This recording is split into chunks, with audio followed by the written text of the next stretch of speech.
বেশ কিছুক্ষণ দুজন দুজনের সাথে মিশে থাকে। তারপর দুজন দুজনকে ছেড়ে দেয়। রুহির ঠোঁটে লাজুক হাসি। হঠাৎ পিছন থেকে রিমা, নীলা, তামিমের কণ্ঠ শুনে চমকে পিছনে তাকায় রুহি। তিনজনের একসাথে বলে ওঠে, হ্যাপি বার্থডে পাখি। রুহি তো খুশিতে তাদের উপর ঝাঁপিয়ে পড়ে। ওরা রুহির এমন খুশিতে তারাও ভীষণ খুশি হয়। রুহি খুশি হয়ে বলে ওঠে, তোমরা এসেছ? আমি তো মনে করেছি তোমরা ভুলে গেছো আমার বেবি এর কথা। তামিম বলে, এত গুরুত্বপূর্ণ একটা বিষয় কি করে ভুলে যাব বল। আসমিন তোকে সারপ্রাইজ দেওয়ার জন্য এত কিছু করেছে, আর আমাদের জানিয়েছে যেন তোকে না জানায়। রিমা, নীলাও হেসে আবারও রুহিকে জড়িয়ে ধরে।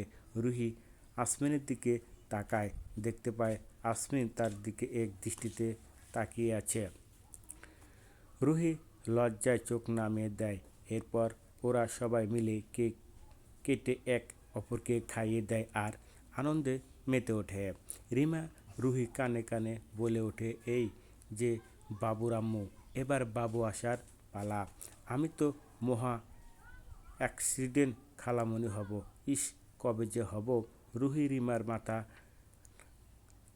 কানটা মেরে বলে ওঠে, চুপ কর শয়তানের নানি, এবার বলিস কেন? আমার বুঝি লজ্জা করে না? রুহি কথা রিমা, নীলা বড় বড় চোখ করে তাকিয়ে বলে ওঠে, হারে বাস রুহিরানি, তোমার লজ্জাও আছে? আমি জানতাম না তো। এই বলে তিনজনই হেসে ওঠে। তামিম আসমিনকে বলে, অবশেষে দুটোতে এক হলি, এবার আমার শান্তি। শালা, এতদিন কম জ্বালাস নেই আমায়, এবার একটু শান্তিতে থাকতে পারবো আমি। আসমিন বলে, এই তুই আমায় শালা আর আমাকে তুই শালা বলছিস কোন আক্কেলে? আমার কোনো বোনকে তোর কাছে বিয়ে দেব না, যা ভাগ শালা। তামিম ভ্যাবাচ্যাকা খেয়ে যায়, কিন্তু নিজেকে সামলে বলে ওঠে, আমি কিন্তু তোর বউয়ের বড়, তাই আমাকে সম্মান দিয়ে কথা বলবে বলে দিলাম, নয়তো আমার বোনকে তোকে দেব না। আসমিন বাঁকা হেসে বলে, কি বলিস, তোর বোনকে দিবি না? আরে তোর কাছে কে চাইছে? আমি তো তোর বোনকে তুলে নিয়ে যাব, তারপর বিয়ে করে ক্রিকেট টিম বানিয়ে তোর সামনে এসে দাঁড়াবো। তামিম বলে, আরে বাপ না ঠুক্কু ভাই, একটু তো লজ্জা করা। আমার আমার বোনের কথা আমার সামনে বলিস? তোর লজ্জা না থাকতে পারে, কিন্তু আমার তো লজ্জা আছে। আসফিন বলে, যা, এবার ওদের দুজনকে নিয়ে বাড়ি চলে যা, আমি রুহিকে পরে পুছিয়ে দেব। তামিম বুঝতে পারে তারা একা সময় কাটাতে চাইছে, তাই তামিম ওদেরকে নিয়ে চলে যায়। আসমিন রুহির হাত ধরে একটা গাছের নিচে গিয়ে বসে। রুহির কোলে মাথা রেখে শুয়ে পড়ে। রুহি অবাক হয়ে কিন্তু কিছুই বলে না। আসমিন চোখ বুজে আছে, যেন রুহির কোলে শুয়ে তার পরম শান্তি লাগছে। আসমিনের ঠোঁটে ফুটে আছে এক তৃপ্তিময় হাসি। ফেরারি লাইটের আলোয় আসমিনকে খুব সুন্দর লাগছে। কেমন এক মায়া কাজ করছে আসমিনের চেহারায়। রুহি তাকিয়ে আছে আসমিনের দিকে। আনমনেই তার হাত চলে যায় আসমিনের মাথার চলে, হাত বুলিয়ে দিতে থাকে। হঠাৎ আসমিন তার মাথা প্রেয়সীর ছোঁয়া বুঝতে পেরে আনন্দ ঢেউ খেলে যায়। বুকের বুকের ভিতরটা একদম শান্ত শীতল হয়ে যায়। ভালো লাগার ভালো লাগার সে গেছে তার তন্মনায়। আসমিন হঠাৎ করে রুহির কোল থেকে মাথা সরিয়ে ঘাসে মাথা রাখে আর রুহিকে টেনে নিজের বুকে শুতে দেয়। রুহি হকচকিয়ে নিজেকে ছাড়িয়ে নিতে চায়, কিন্তু আসমিন রুহিকে আরও শক্ত করে জড়িয়ে ধরে বলে, একদম নড়াচড়া করবা না, জান মিশিয়ে থাকবো আমার বুকের সাথে। রুহিও একবার চুপ থাকে তার প্রণয় পুরুষের বুকে। এই বুকে এলেই যেন তার শান্তি শান্তি অনুভব হয়, যেন দুনিয়ার সব শান্তি এই বুকের আছে। আসমিনও তার প্রেয়সীকে বুকে নিয়ে শান্তি অনুভব করছে। 5 বছর পর তার অপেক্ষায় অবসান হলো। তার প্রেয়সী তার কাছে আসলো। মুখ ভালোবাসে না বলেও তার প্রেয়সী তাকে ভালোবাসে ফেলেছে। সে খুব করেই বুঝতে পারছে তার মন চাচ্ছে সময় থমকে যাক, তার প্রেয়সী তার কাছেই থাক, খুব কাছে থাক, যেন ছেড়ে যাওয়ার সময়টুকু না আসে। কিন্তু সময় কি আর থামা? সে তো আপন গতিতেই ছুটে চলে। ফজরের আজানের শব্দ। আসমিন পিট পিট করে চোখ খুলে তাকায়। আসমিন রুহির দিকে তাকায়, কেমন গুটিসুটি মেরে লেপ্টে আছে তার সাথে। আসমিন মুচকে হাসে, কপালে ভালোবাসার পরশ এঁকে দেয়। এভাবে থাকতে থাকতে দুজন যে কখন ঘুমিয়ে গেছে খেয়ালই নেই তাদের। এখন যেতে হবে, নয়তো আলো হয়ে গেলে লোকেরা তাদের এভাবে দেখলে বাজে ভাববে। আসমিন রুহিকে নিয়ে উঠে তারপর কোলে নিয়ে গাড়িতে বসে। গাড়িটা রুহিদের বাড়ির সামনে এসে থামে। আসমিন তামিমকে ফোন দেয় রুহিকে নিয়ে যাওয়ার জন্যে। তামিম আসছি বলে ফোন কেটে দেয়। আসমিন তাকায় রুহির দিকে, এখনও তার বুকের লেপ্টে থেকে ঘুমাচ্ছে। আসমিন আবারও কপালে চুমু এঁকে দিয়ে বিড়বিড় করে বলে, ওঠো আমার ঘুম কুমারী। তামিম এসে রুহিকে নিয়ে যায়, তারপর আসমিনও চলে যায়। কেটে যায় এক সপ্তাহ। সেদিনের পর থেকে আসমিনের সাথে আর দেখা হয়নি রুহির, কিংবা ফোনেও কথা হয়নি। রুহি ফোন দিল, বারবার ফোন শুধু বন্ধ জানিয়েছে। কলেজেও আসমিনের দেখা পায়নি। খোঁজ নিয়ে জানতে পেরেছে আসমিন রিজাইন দিয়েছে। এবার রুহির ভীষণ চিন্তা হচ্ছে, হঠাৎ আসমিনের কী হলো, এভাবে গায়েব হয়ে গেল কেন, আর তার সাথে দেখাই বা করছে না কেন, কি হয়েছে আসমিনের। রুহি এবার ঠিক করে তামিমের সাথে কথা বলবে, যেই ভাবা সেই কাজ। রুহি তামিমের রুমে যায়, দেখতে পায় তামিম ল্যাপটপে কাজ করছে। রুহিকে দেখে তামিম বুঝতে পারে তার বোন কি বলবে, কিন্তু তার অবুঝ মনটাকে কি করে বলবে যে তার জন্যে তার বোনের এত পেরেশানি, এত অসুস্থতা। সে যে তার বোনকে ঠকিয়েছে তারও ভাবতে কষ্ট হচ্ছে যে আসমিন তার বোনকে 5টা বছর যাবৎ পাগলের মতো ভালোবেসে এসেছে, আর আজ নাকি তার বোনকে মাঝপথে ছেড়ে চলে গেল। এটা কি করে সম্ভব? তামিমের ভাবনা মাঝেই রুহি বলে ওঠে, ভাই, আসমিনের কোনো খবর জানো? উনি এই 7টা দিন ধরে আমার সামনে আসছে না, আমার সাথে কথাও বলছে না, ফোন বন্ধ, আবার কলেজে থেকে রিজাইন নিয়েছে। এসব কি ভাইয়া? তামিম কিছু না বলে তার আলমারির ড্রয়ার থেকে একটা কাগজ এনে রুহির দিকে এগিয়ে দেয়।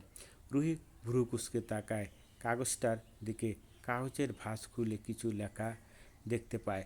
লেখাটুকু পড়ে রুহির পা থেমে মাটি সরে যায়। থম করে বসে পড়ে ফ্লোরে, চোখ থেকে পানি গড়িয়ে পড়ছে অনবরত। তামিম দেখতে পায় তার বোনের ভেঙে যাওয়া মন, কিন্তু তার যে কিছু করার নেই। কি বলে সান্ত্বনা দেবে সে তার এই প্রিয় বোনটাকে? ওই আসমিন যে তার বোনটাকে একদম ভেঙে গুঁড়িয়ে দিয়েছে। সেদিন পর কেটে যাওয়া আরও এক সপ্তাহ। রুহি কারোর সাথে কথা বলে না, চুপচাপ বসে থাকে নিজের রুমে। আগের মতো দুষ্টুমি করে না, হাসে না, ঠিকমতো খাওয়া দাওয়াও করে না। যে বাড়িটায় সবসময় হাসি আনন্দে মেতে থাকতো, আজ সেই বাড়িটা যেন কেমন মরা বাড়ির মতো মনে হয়। নীলা আর রিমা সারাক্ষণ রুহির পাশে থাকে, হাসানোর চেষ্টা করে, কথা বলার চেষ্টা করে, কিন্তু রুহি যেন এক পাথর পরিণত হয়েছে। রিমা নীলার মনে এক রাশ ঘৃণা আর ক্রোধ জন্ম নেয় আসমিনের প্রতি।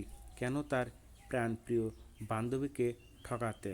তার হাসি খুশি বান্ধবীটাকে একদম নির্জল প্রাণহীন বানিয়ে চলে গেল। একবার যদি সামনে পায় আসমিনকে, তাহলে এই প্রশ্নগুলো জবাব তার চাইবে। আজ নীলা আর রিমা ঠিক করেছে, যেভাবেই হোক তারা রুহিকে ঠিকই করবেই। অনেক বুঝে রুহিকে তারা ড্রয়িং রুম নিয়ে এসেছে। আজ প্রায় এক সপ্তাহ পর রুহি ড্রয়িং রুমে এসেছে এবং সবার সাথে কথা বলেছে। রুহিকে কথা বলতে দেখে সবার মনে এতদিন পর যেন প্রাণ এলো। রিমা নীলা হাসছে তাদের কষ্ট সফল হওয়ায়।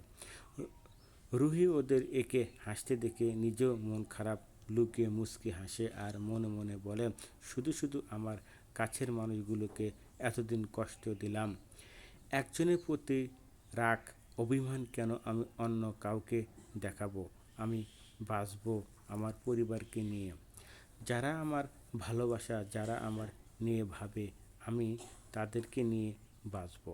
কিন্তু কোনো দিন যদি দেখা পায় আপনারা, তাহলে শুধু একটা প্রশ্নই আপনাকে করব, কেন ঠকালেন আমায়? রাতে রুহি নিজের বেলকুনিতে আসার পানে মুখ করে দাঁড়িয়ে আছে। চাইলেও পারছে না আসমিনকে নিজের মন থেকে সরাতে। কি করে পারবে? তার হৃদয় প্রথম ভালোবাসা অনুভূতি জাগানোর পুরুষ সে, যাকে নিয়ে সে হাজারো রঙিন স্বপ্ন দেখেছে, যাকে তার হৃদয় মন মঞ্জিরে জায়গা দিয়েছে। তাকে কিভাবে ভুলে যাবে? রুহি ভাবতে থাকে সেই চিরকুট এর লেখার কথা। সেখানে লেখা ছিল, আমি তোমায় ভালোবাসি না রুহি। এতদিন যা ছিল সবই তোমার প্রতি আমার মোহ ছিল। আমি তা বুঝতে পেরেছি। ভালো থেকো, একটা ভালো ছেলে দেখে বিয়ে করে সুখী হও। রুহি এসব ভেবে একটা দীর্ঘশ্বাস ফেলে। এটা কি হবার খুব দরকার ছিল? তার চোখ দিয়ে পানি গড়িয়ে পড়ে, তার ভিতরটা ক্ষত বিক্ষত হয়। ক্ষণে ক্ষণে এক ধ্যানে আকাশপানে চেয়ে গেছে। অন্যদিকে একটা অন্ধকারে রুমে চেয়ার বসে আছে আসমিন। তার হৃদয় ক্ষত বিক্ষত হচ্ছে। প্রেয়সীকে আঘাত করার কারণে, ভেঙে গুঁড়িয়ে দেওয়ার কারণে সে তার হৃদমোহিনীকে ঠকায়নি, সে পরিস্থিতির শিকার হয়েছে। আসমিনের চোখ দুটি লাল হয়ে গেছে, পানিতে কিসকিস করছে তার নয়ন দুটি। আজ 15টা দিন হলো তার হৃদমোহিনীকে দেখে না। তার কষ্টে বুকটা ফেটে যাচ্ছে।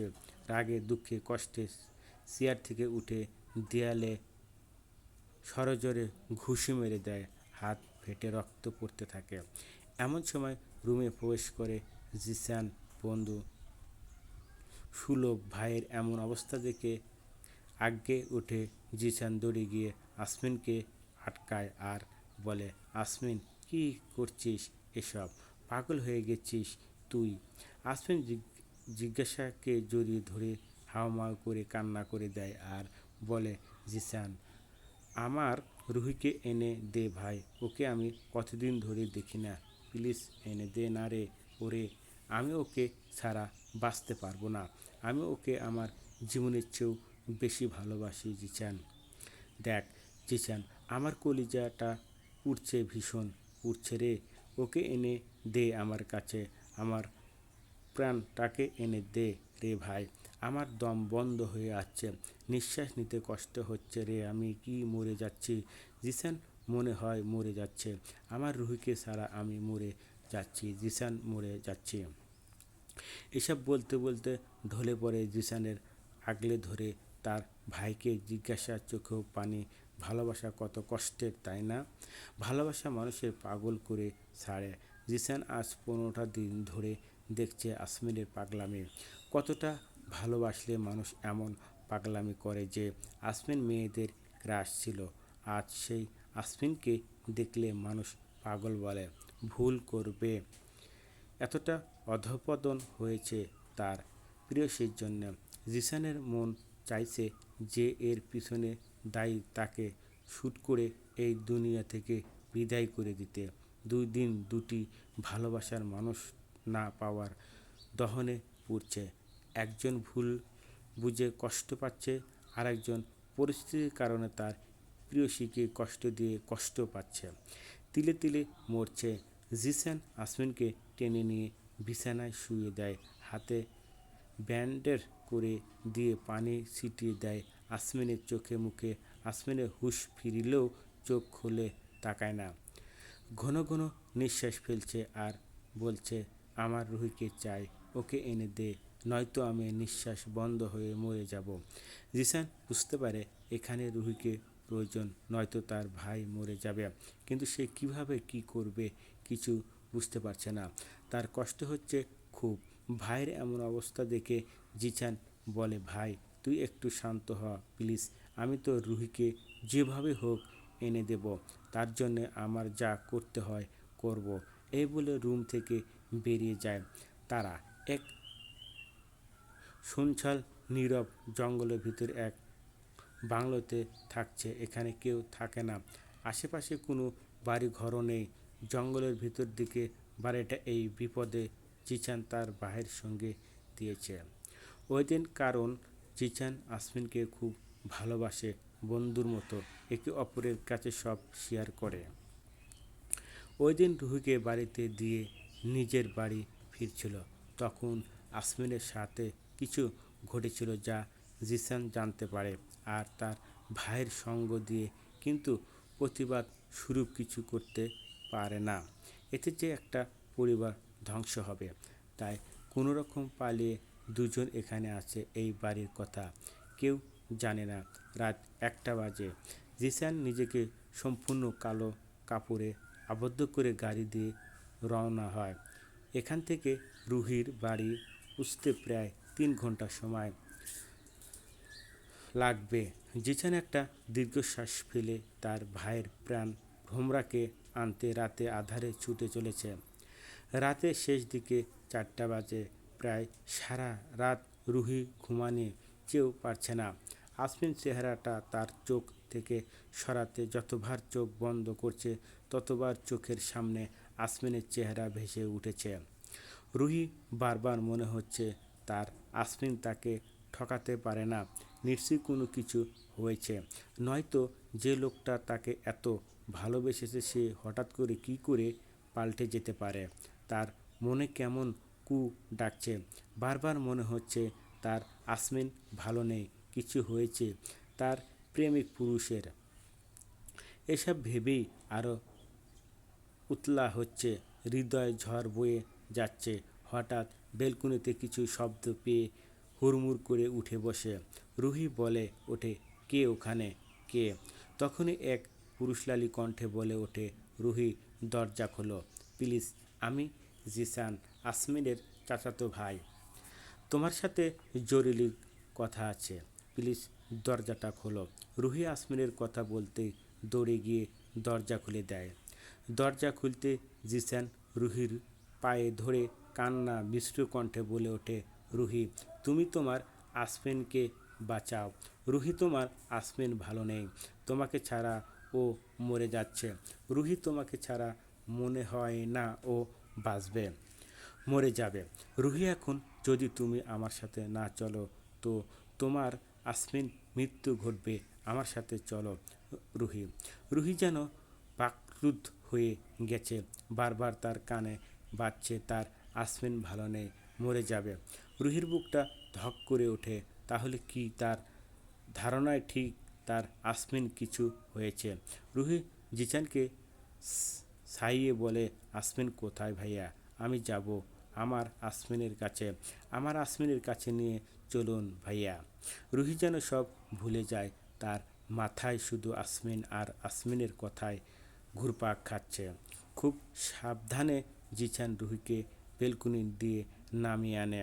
দুজন গাড়িতে উঠে রওনা দেয়। সকাল 7টা তার পুছায় সেই নির্জন বাড়িতে। রুহি জিসানের পিছনে পিছনে যাচ্ছে।